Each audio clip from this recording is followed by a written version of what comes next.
Welcome to the Social Chameleon Show, where it's our goal to help you learn, grow, and transform into the person you want to become. Today, we want to talk about the idea of trust but verify. Like, I know this phrase and this whatever isn't like an oxymoron or controversial. People are like, you can't trust but then have to verify because then you're lacking trust. But to me, it's the idea, it's the concept. We're always having to trust. Think about when you're driving, you've got to trust that person stays on the side of the road or in their lane, but you've also got to verify that they're actually doing it. And that's to me the concept, like, having the faith, having the trust that the people, everybody's doing what they should be doing. And most often that's the case. People aren't, malicious all the time. We're doing what's best, what we think is best for ourselves or whatever it is. And it's not the intent of us to do something untrustworthy or whatever it is. What is that? Don't attribute it, to malice or whatever. I forget whatever that rule is or whatever, but yeah, I mean, you got a similar thing in the medical field, right? Like do no harm kind of stuff. Right. Yeah. Yeah. So, and I guess we wanted to talk about and touch on the idea of trust, but also, in a non-cynical way, take the time to validate and take the time to verify, to build that trust, to build this thing. The thing I kind of came up with here was, trust but verify works when the outcome trumps the relationship. But if you're trying to build the relationship, the trust but verify may not be the best strategy. So you got to keep that in mind. Work or whatever it is, listen, the most important thing here is the outcome. So I need to verify that this is going correctly. This is going, but between you and I can't constantly undermine what you're saying or micromanaging you. We're not going to build that relationship. So you've got to understand the difference and what you're after in the situation, situational, type thing, time by time, and be about being a trustworthy person as well. And giving people the benefit of the doubt. And like I said, most times people are just doing the best that they can, and there's no malice there. They're not trying to intentionally, be there. Think about, when your plans don't work out, it's because somebody else's did, so your plans can't always work out because other people's aren't. So, you got to think about that stuff and kind of put that into context. Just things are going to be the way they are. And you've got to be able to roll with that and understand people aren't out to get you all the time, no matter what we see on TV and the internet and all this type of stuff. Yeah. And, and as from me listening to what you're saying, it's kind of like, I guess, a dichotomy that you have to balance, right? Like you want to be able to trust somebody else. Like you want to be able to trust what they're saying. Yet at the same time, you can't take everything that they say, as absolute truth without even looking at it, I don't know. Yeah, right. Exactly. And, I was talking to somebody the other day and I was like, what's with this attitude, this whatever. And it's like, I'm not going to be run over by people. And it's like, that's a weak point of view. And this is my thoughts. You're so insecure or, self-conscious or lack of self-worth that you're so worried about, I'm going to be run over at every moment possible. And therefore to protect myself, I'm not going to stand for this. I'm going to be a complete asshole at all times in an effort to protect myself. I wouldn't go down that road. This is the way I thought about it. Assuming people are insecure or, I may be in agreement with you. They may be coming from a place of scarcity, right? That may or may not be their own doing, right? Free will, right? Is that really their free will? Or is that patterns that life has taught them? Yeah. Or maybe they learned it from their parents. Maybe they got hurt or whatever the case might be. So I don't know about all that good stuff, but that's those situations to me is if you haven't worked on your self-esteem, your self-worth and all these things, then those things, when these things happen, you're vulnerable. And because they've happened in the past, you felt that vulnerability and your reaction and to. Yeah. Sometimes people overcompensate, right? Right. And that's just, it's nothing against that. They try to hide their vulnerability by, either making bold statements or acting rationally. had a weird story about this couple at a bar, but anyway, That was an interesting story. But so, I mean, I kind of see what you're saying, Mm-hmm. but at the same time, you know, it kind of goes back to the whole dichotomy thing. Right. It's like when we have this conversation, like, hey, look, Tyson, you know, you're my friend, so I trust you. Right. But I gotta verify what you're saying. Mm-hmm. You know, it's kind of like when you get a check, like you get a check for like, say, $100, like, yeah, well, okay, I don't really need to call the bank to make sure that this check is good. Mm-hmm. Right. Like it's $100. Tyson's probably got $100, but that day you cut me a check for $10,000, be like, hey, thanks, Tice, but I'm gonna call the bank. Just you know what I'm saying? Right. I'm gonna just call the bank real quick and just make sure that, you know, this is good before I cash it. Right. You know what I mean? And because our relationship, we've never done such a thing in such a large amounts. That's it. Like I trust you up to this amount that I know we've transacted in the past, but now I trust that this is a legitimate check. But let me just, before I make a fool out of myself, or before I give too much, like, let's verify funds. Yeah, right. Yeah. And then I see what you're saying about the whole thing is like me as a person, you know, I can't really take offense to that. Like, right. You know, it's just like you're trying to do your due diligence, and like, you know, to the person that is being verified, quote unquote, like, you know, you kind of gotta like just take a step back for a little bit. And, you know, unless you're doing the thing of making a false image or false projection of what you are trying to accomplish, and it's like you actually don't want that person to verify what you're saying or how much money you have because you don't actually have it.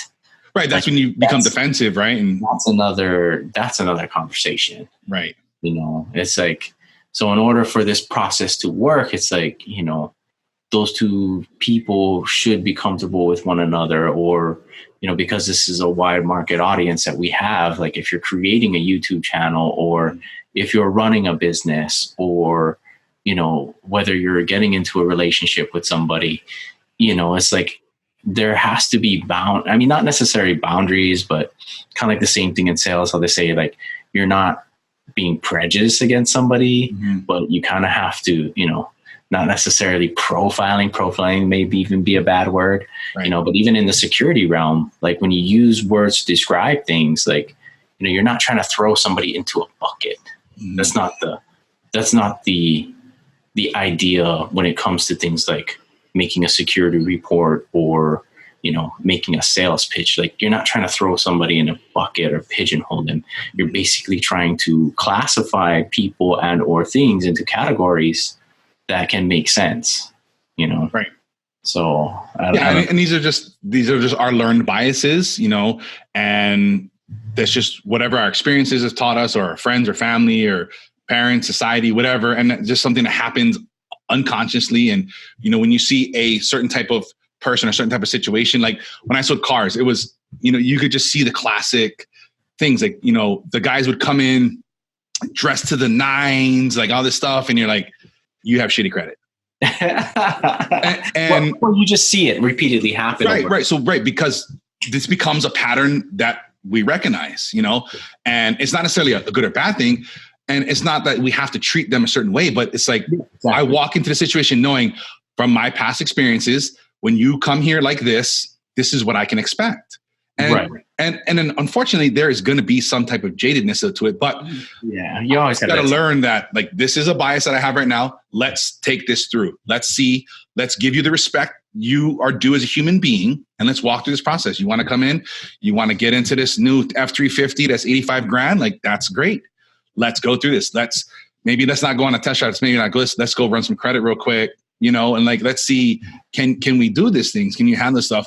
And either, you know, unfortunately, maybe confirm my biases or negate them. And then, but still offering and being a human to human, you know, giving that respect, giving that thing, like, this is what I see. This is the bias that I'm going to come up with, but I'm still going to give you that respect. Yeah. And then, you know, and that's just kind of, from our past experiences, we kind of learned that throughout time. And I guess, you know, for most people, that's how they learn. Like they see something, right? We talked about this in the past, right? Causation versus correlation. It's right. Like, Is it just because, so when, because so-and-so comes in a 3-piece suit, like that, is that really like, is that correlating to, what his credit looks like or whatever? Or is that just, a fluke? Like, right. Is that just something, whatever? But I mean, I don't know. Yeah. But in general, though, this episode is generally about this dichotomy that we have. Like, yes, you want to trust somebody, but at some point you should take a little bit of time out to kind of verify, either what they're saying or what they're doing. Kind of just depends on the different type of person you are. But I guess because you got Mr. Data Lock over there, questioner, Mr. Tyson, I guess we can start with the sources, right? That this person is quoting or whatever the case might be. It's like, so you go and watch XYZ show, and XYZ shows like, hey, this is the new thing. And like, this is what everybody's doing. And it's like, okay, I like this show. It's entertaining, but sometimes you just got to take a step back. And it's like, is everybody actually doing that? Or is this person just saying that everybody's doing that? Right. I don't know. Is that the hype, and that's the thing too, when you're, and this is something that maybe, either starting now or in the beginning of a relationship with a internet person, blog, news source, TV show, you've got to take that step, especially in the beginning, to say, okay, this is interesting. I like this. It's probably confirmation bias. Like, let's go see, like, is Billy Bob's, backyard barbecue blog, is this real stuff? Like, is this stuff good? Like, let's go see this. Where are you getting this information from? Well, if you do this, you get that result. Like, that sounds interesting. Like, is Billy Bob's backyard barbecue like legit? Is he a real barbecue guy? Like, is he really into this stuff? Or is he, you're taking that, it doesn't take a lot of time. It doesn't need a lot. It doesn't have to have a lot of cynicism behind it, but like, let's just verify, like, is this new study that the news is telling us, is this all it's cracked up to be? Or is this the spin they've put on it to cater to their audience or whatever it is? Just take a second to just look at it real quick. It's a lot of these things are easy to look up and then say, you know what? I can start to build a trust relationship with this source, saying they constantly are presenting things correctly. They are constantly presenting things from a truthful manner. They are constantly giving us the whole story. And then you can back down that validation phase because you built this trust up with this person or source. Right. And you don't have to keep going every time they put out something new. Like, oh, there's a new article. Let me go fact check this real quick. Like, where's the footnotes before I read this? Like, where'd they get this stuff from? You start to build that relationship. Yeah, and that's true. And then I guess for me, because, I'm in the medical field at the moment and this is kind of my thing, but whenever we come across situations in the medical field, we always look to the past. We look to either textbooks that are trusted, and we also look to, the latest and greatest recent articles that come out and be like, hey, this is a recent article that was posted. And, this is what, these are doctors from XYZ hospital. And this is the study that they did. And the study that they did is similar to the patient that we have. Why don't we try this new therapy? It's not like we just come out of the block and be like, hey, we're going to do this new therapy on this guy just because. Like, you kind of want to add a little background and be like, well, a lot of hospitals are using this paper that was published. And in this paper that was published, they're stating that this is the therapy now for this situation. And it's like, when you present things in that manner, it kind of helps you, come from that source, and it kind of help the other person be like, okay, let me take a look at the article, or let me Google that real quick and let me read it. And, it can kind of give you a little bit of information on like, okay, this person is a trustworthy person, or, you're validating the treatment methods of whatever therapy, XYZ therapy. So, just kind of understand that, hey, look, if you're out there putting out things, or if you're reading things out there that are on the internet, like, it's like, where is this person quoting? Do they have something on their website that you can click on that will take you right to the information? Like on this website, whenever we talk about book reviews and all that kind of stuff, like we always take you directly to the book or wherever it is, right, on the book reviews. And like all the other information that, most of the information that we put on our episodes, we try to give you links that can take you further into that, and just kind of look for things that are similar. Right, exactly. you know, and the thing that came to mind when we were talking about this is, you know, I think about the opposite of this. You know, people build up this authority and this trust with the intent of misusing it. This is true. So I don't want you guys to do that. And I also don't want you to have that cynical view. You know, if you're going to be this person in this industry and this expertise in this thing, understand that people will cultivate a relationship with you, and they're going to start to trust you. Like we all have that kind of thing. Like I know somebody so well if I've never met you, but because of everything you put out and stuff, I feel like we're friends, or I feel like I can confide in you in this way, you know? So we build up these things, you know, over the internet, like we used to in our little communities, our tribes and stuff. We build up these people. And so if you're going to be that person, don't misuse this trust. You've got to hold yourself to these standards and say, I am going to be this type of person. I'm going to put out to the best of my ability the most factual things, the most non-misleading things I can do, you know? And on the flip side of that, you know, it's so easy for us to be cynical all the time. And I feel like that's where this phrase or this thing is kind of coming from. And I want to get away from that. You know, I want us to not have to be so cynical, and everything is not always malice and not always the government's trying to get you and have these people trying to get you. Like, it's an unfortunate narrative that seems to continue to propagate, you know, and I think it comes from this lack of verification and validation, and just blindly oh, that's a great thing. I read the headline, I hit share on the thing, and I never read the article. Now I also have thoughts about this. I have comments about something, like, how dare you say this? When most times you can tell on the comments, and people, you didn't even read this article. You don't have anything to do with anything. You know, and a lot of times, you know, when you get to these bigger type, you know, celebrity people, whatever like this, they only are replying to the first maybe 5, 10, 15 comments. And then that's all they can handle.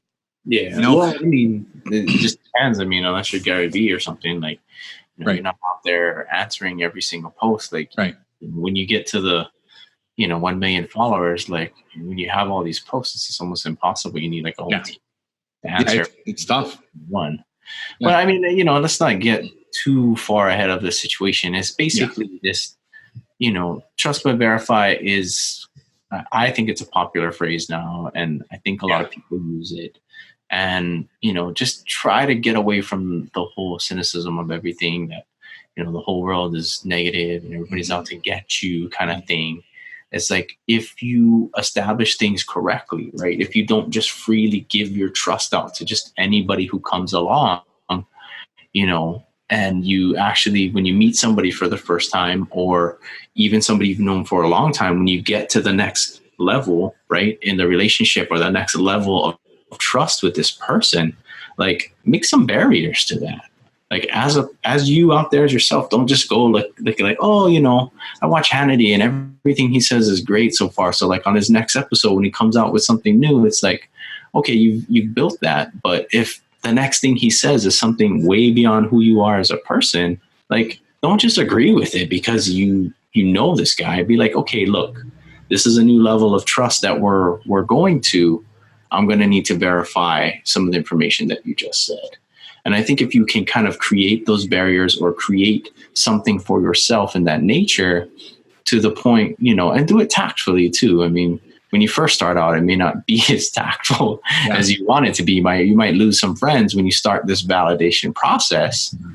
But I mean, you have to establish some kind of thing, right? What is that saying? Like, if you stand for nothing, like, you'll fall for anything. Right. Like, you know, you kind of have to have something in place so that, you know, when you feel uncomfortable about a situation, or when your trust light is going up, your spider sense is tingling, like, okay, I'm going to need a little bit of validation. And the same thing is on the recipient of that. If you have this great friendship with somebody, or you have this great business relationship with somebody, and all of a sudden they're asking to validate, like, don't shy away from that. Mm-hmm. Just kind of know that those boundaries are healthy. That's not something that's unreasonable. I mean, if they're asking for like your social security number and like your mother's maiden name, like, that kind of stuff might be a phishing scam. But, you know, for the most part, you know, it's healthy to create boundaries. It's healthy to trust somebody. And then when that trust gets to the next level, ask for a little bit of validation. Those kinds of things are healthy. And I guess that's 2 cents on that subject. I don't know. Yeah, I get from my takeaway from that thought is, create a framework or a couple lists of rules that you can constantly, a living document, you can constantly update. Like when here's some things I like to, I use to validate or verify or whatever, and constantly update that and stuff. And then, the other end of that is, have these strongly held beliefs that are easily overturned. Like when new information comes out, like it's okay to change your mind. It's okay to have a new stance, to have a new set of opinions. Like that's part of life, part of growing up, part of, especially the age we live in when information is so vastly coming at us. It's so easy now for things papers to get published and research and experiments and, N of one type things that are always kind of coming at us now. The information is so rapidly changing versus before, like when we were growing up, like in order for new information to hit us, it had to go through this, extensive process, get published, get edited. It was years in the making. Yeah. So now, the discovery's made today and it's frontline news and it's just the new thing everywhere. There's, people are sticking pages into books and saying, sorry, that page is wrong. Here's the new page. And it's updated instantly. Everything's constantly changing. So having this framework, having this system you can use to think through problems, to think through new information, when you're being challenged by new information, when something doesn't come your way and it doesn't, tickle your confirmation bias in the right way, like say, okay, how do I validate this? How can I maybe change my belief? How can I maybe update my beliefs? Set something up like that. Yeah. And I just got to add the caveat, like, don't just change at like a whim, like as the wind blows, like you just change your mind, like have some reasons, like have like saying like have a process of like, well, I used to believe X, but through finding and doing some research, I came upon this and I found this, or I talked to so-and-so and they told me some new information. And after looking through it, like, I think I've changed my mind on the subject. Like that's a more, I guess, educated concept. That's a more logical way. Don't just be like, well, one day I feel like this or one day I feel like that. If you're a rebel, you go through that. Sorry. Yeah. But in the back of your mind, try to have some type of process, as far as what it is and why you're changing your mind. Not just, today I feel differently. So, today my favorite color is blue, when yesterday my favorite color was red. Like that doesn't necessarily make sense. I don't know. But anyway. Yeah. And it reminds me of this funny story here. I was watching this documentary on Netflix. It was whatever was just there in the thing. It was constantly there. And I was like, flat earth. Like, I was like, and it took me a while. I was like, this is just some moronic shit. And I was like, you know what? Maybe there's something to this. I'm gonna click. Like, I want to see what these guys believe. I'm gonna come into this like with an open mind, and I wasn't looking to change my view, but I was like, I want to see like what does it look like from your side? Like when I put on your shoes, what does it feel like to walk this path? Yeah, and I like that. Combine it to what you're thinking about. Like, where did you guys come up with this? Yeah, it was interesting. But the thing that stood out the most to me in this show was these guys bought this whatever $20,000 like gyroscope thing or whatever, and they're like, this will confirm the Earth is flat and it doesn't spin and rotate, whatever. Like if this shows like whatever it is 0.4 degrees an hour, I think it was something like that. We win. Like nobody can say nothing about us. So they've set it all up. They're so excited. They're like 0.4 degrees an hour. No, something's wrong. And they kept doing like, we got to do this. And we'll put it in a vacuum. We'll do all these things. And they kept looking for evidence to support their theory versus what was happening was the evidence was not supporting their theory. So they kept, and their whole goal at the end of the conversation about this particular thing was, we're going to figure out a way to make our hypothesis true. No matter all the evidence out there, their goal was to make their hypothesis true. Like, we're going to figure out how to make this thing work to prove we're right. But every time they did an experiment, they were wrong. So it's like, you gotta, these are things we've got to think about. Like, these guys are so damn hell bent on proving the earth is flat, no matter what evidence they produce themselves. Right. They are convinced that they're wrong and the experiment needs to be done again.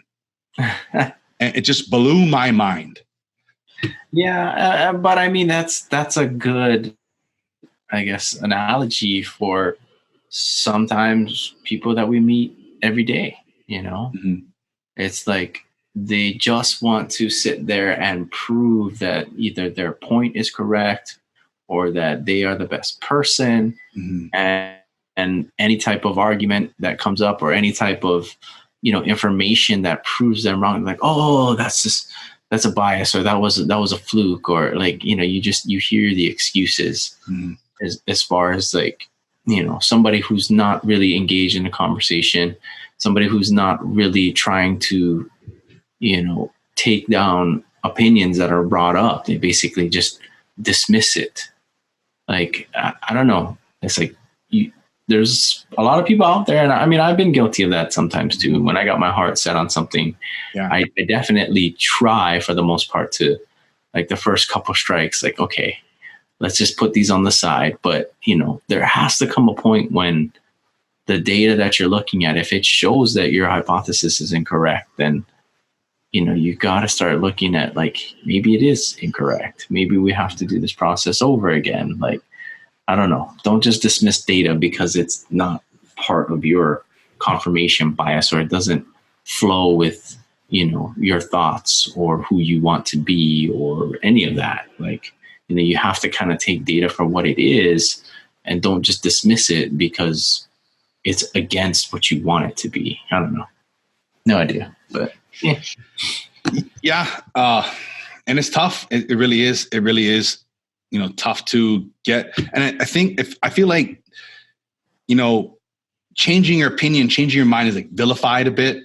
You hear that a lot, especially during like election type things. Like, oh, look, he's flip flopping again. It's like, oh, like, when did that become like a bad thing? Like, I have new information. Guess what? I can change my mind. I've changed my mind. Like, there is new information out there that I've gone through, and it's like, oh, wow, I was wrong. I'm glad I was corrected. Now I can move forward on a proper path. Yeah. That's not a bad thing. Like, stop doing that. Yeah. Okay.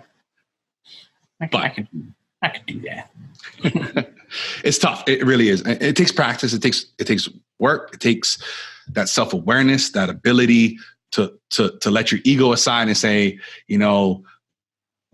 when you can humble yourself to say, I don't know everything. There's so much to learn. I can never learn anything. You'll start to free your mind to learn new things. There's that good quote from Epictetus, a man can't learn what he thinks he already knows. And it's so true. I mean, we've all come across this person. I've been that person at times. Like, let me tell you, thy ways are fucking wrong. But then you lock yourself off to a different viewpoint, a different way of looking at things. Maybe we're both saying the same thing. We're looking at it from two different lenses, but we're looking at the same thing. Yeah, that's true. And when you're so hell bent and stuck in your position, it's hard to see the view the other person's coming from. Yeah. Yeah, that's true. And I also take into account, like, I guess, entertainment value, because I guess, for those of you out there that don't know what I'm talking about, I mean, just like, let's just say the news, for instance. I'm not trying to say anything bad about people who live by the news and watch it all day. I myself tend to have a low information diet because I have a lot of things going on. So, it's not like I can just sit down and watch the news every night. Like, I have so many things going on in my life that's not an option.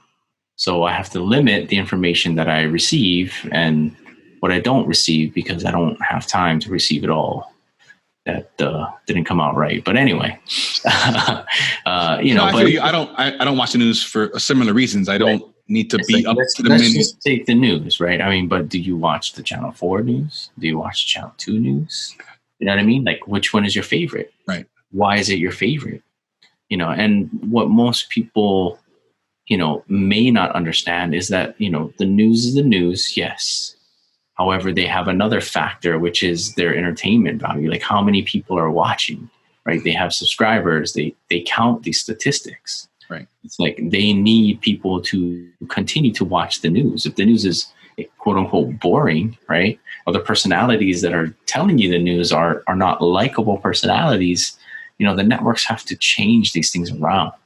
So there is some type of entertainment value that you get from watching the news. Mm-hmm. I know most people don't think of it in that nature, but, try to kind of, the next time you watch the news, just kind of tune in. It's like, is that information that was just released to me, like, is that really relevant to me? Mm-hmm. Or do I just like watching these people and this channel and this news station? Like, like it's Game of Thrones or something. Like people watch Game of Thrones purely for entertainment. There's no, there's no current events or anything going on in that show. However, the news is entertainment similar to Game of Thrones in the fact that it's entertaining to watch, yet the information is about current events. Mm-hmm. So it takes a little bit of time to just kind of like take a step back and be like, I like the show. I like Joe Moore. He's a great guy. But, I was like, what he's saying right now, I'm not really jiving with that. And again, these kinds of things are healthy. It's not like you're breaking up with, your news channel or anything. It's just you didn't agree with one thing that they said. That's okay. We can agree to disagree. And it's okay to break up with your news channel. There's a guy who doesn't have one. It's okay. Right. I don't subscribe to that type of thing. I don't need the latest and greatest current events thrown at me and fear mongering and whatever else, those things happen. If something's important that happens in the world, it'll come across my table eventually. And sometimes it's nice to, go somewhere, go to an event or a party, whatever, and be like, somebody tells you about something, you're like, oh, I've never heard of such a thing.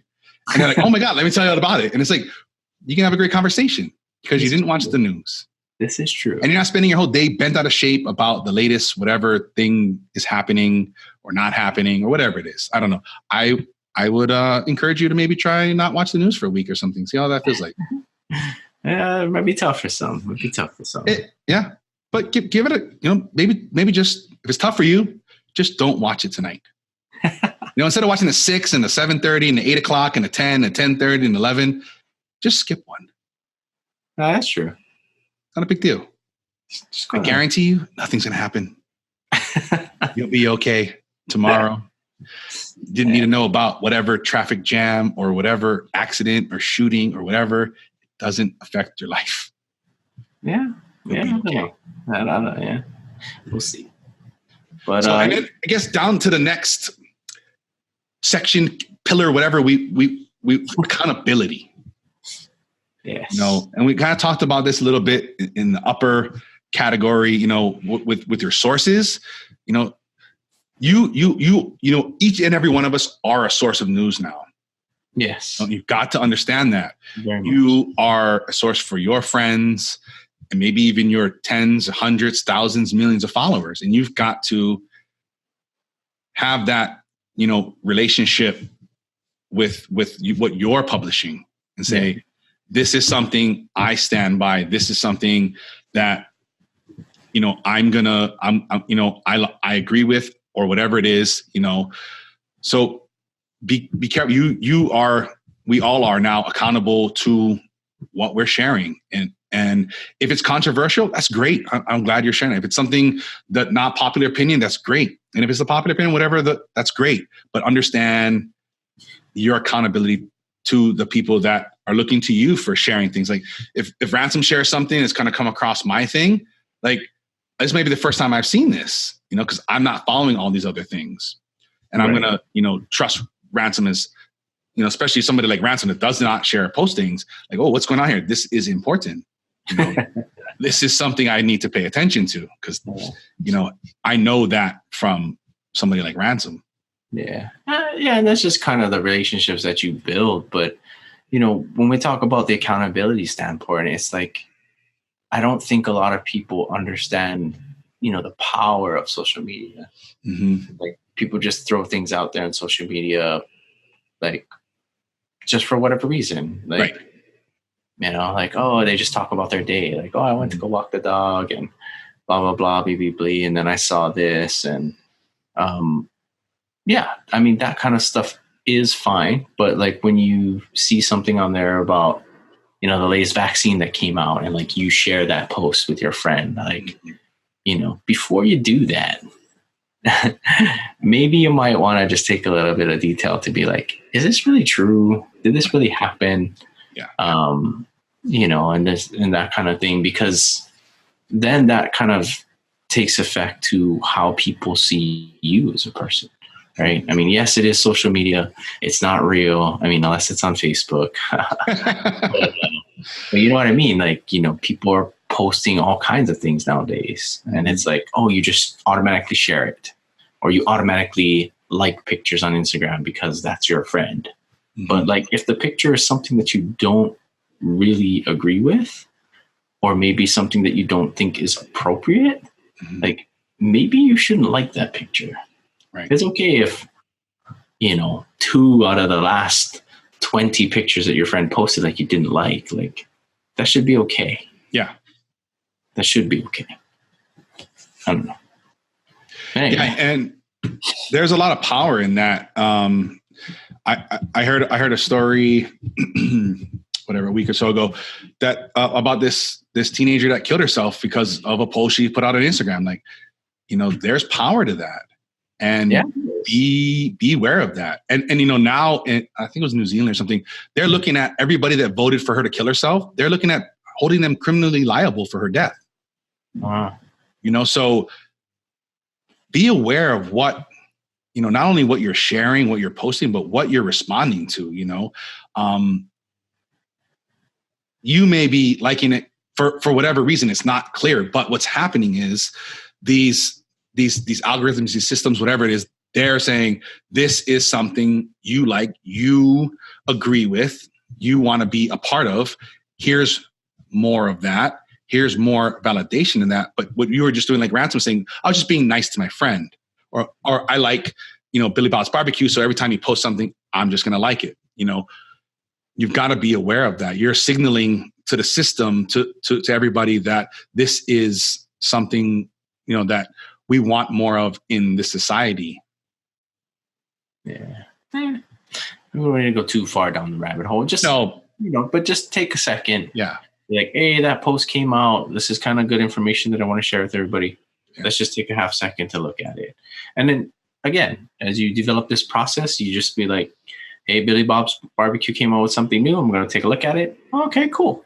Something similar comes out. You can already just bypass that. But again, when you get to the next level, you're like, oh, now he's talking about Ebola being in a certain like meat factories across the world. Like before you go sharing that, like okay, let's validate this again and just make sure, like, go check that out before you start sharing that, because it may be wrong or misinformation. You know? And then once you verify that level, it's like, okay, the next time they have a food warning, I can put that out because I know that they're legit and that they do that. You know what I'm saying? Like, just yes, from that source, I know all the time. Like with me, you know, Tim Ferriss. I've spent how many years with him, quote unquote. You know, that I know from past experience that every time he puts out a recommendation for a book or a product or a service, like, I don't need to spend, if at all, anything validating it. I just need to say, oh, that's interesting. Is this something that's going to serve me and my goals and purposes?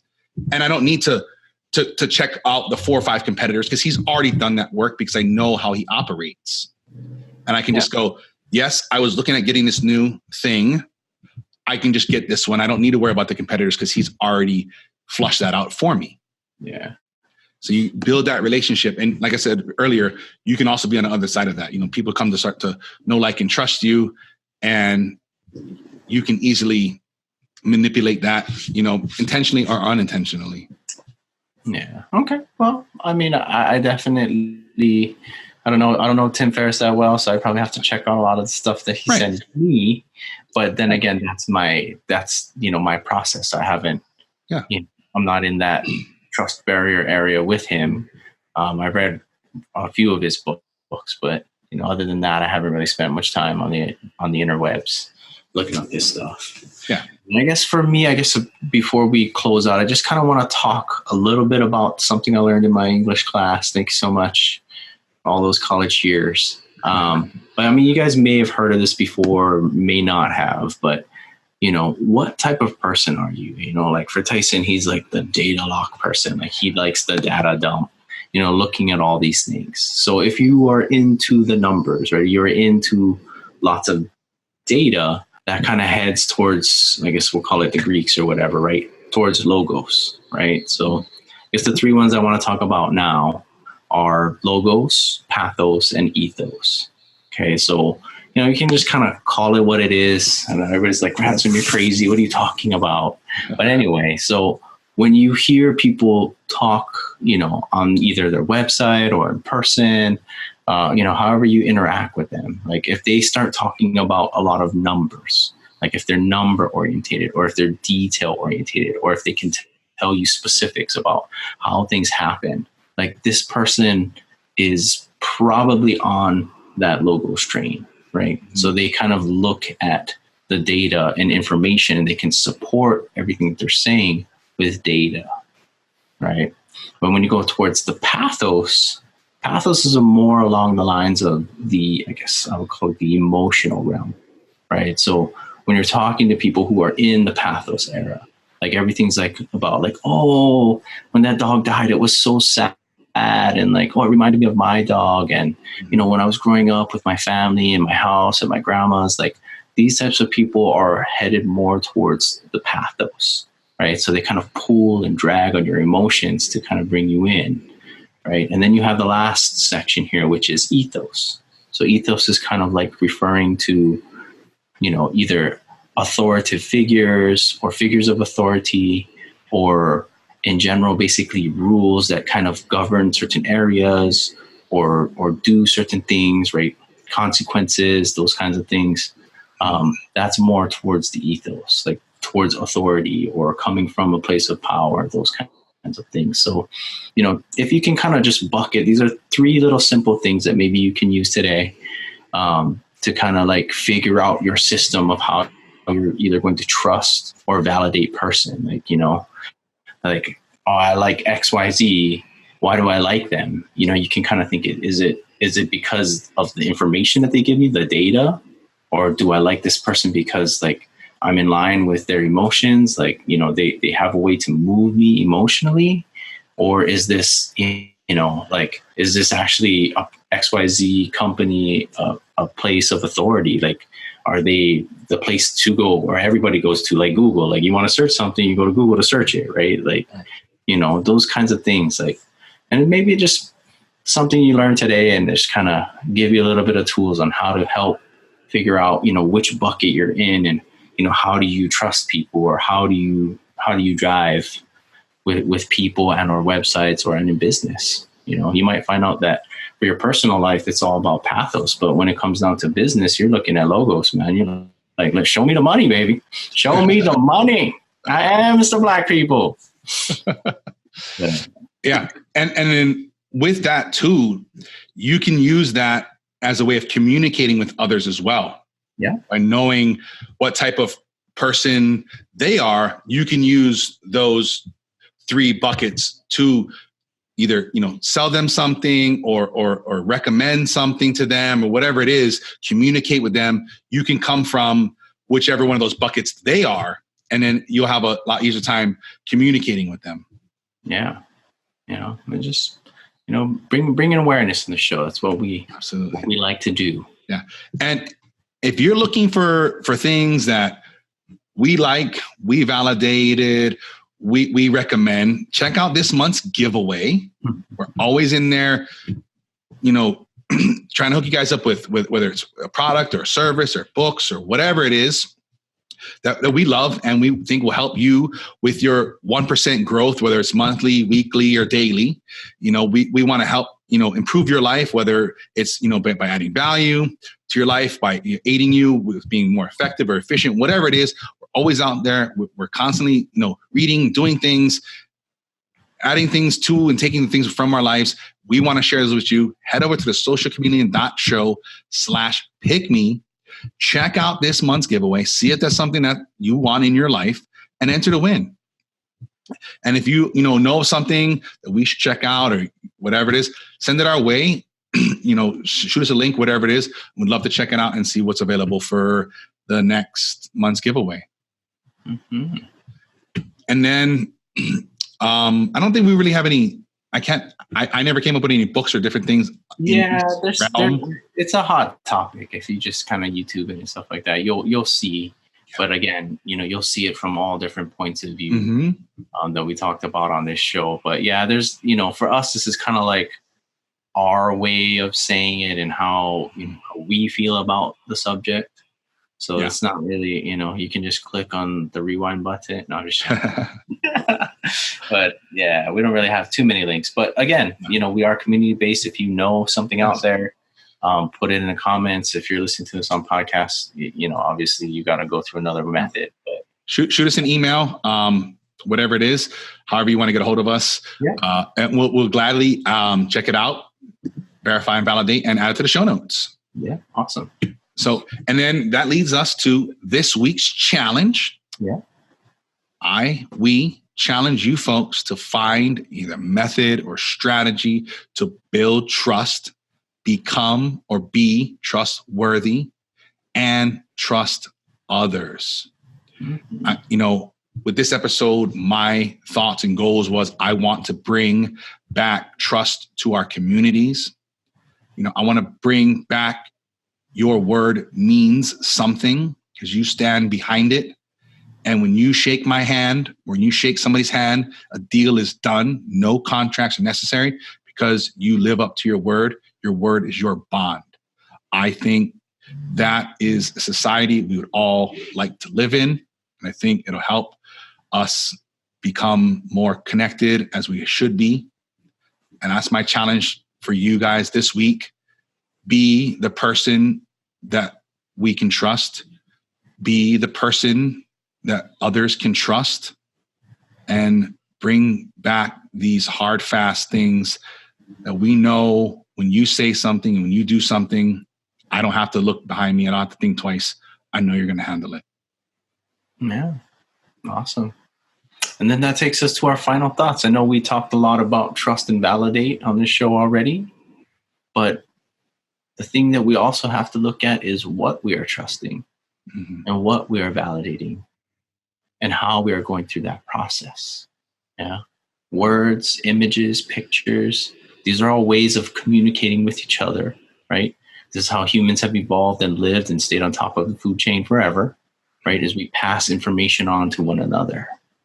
So just remember, you have to look at this information for what it actually is, right? Without judgment, without prejudice, without bias, and kind of just see it for what it really is.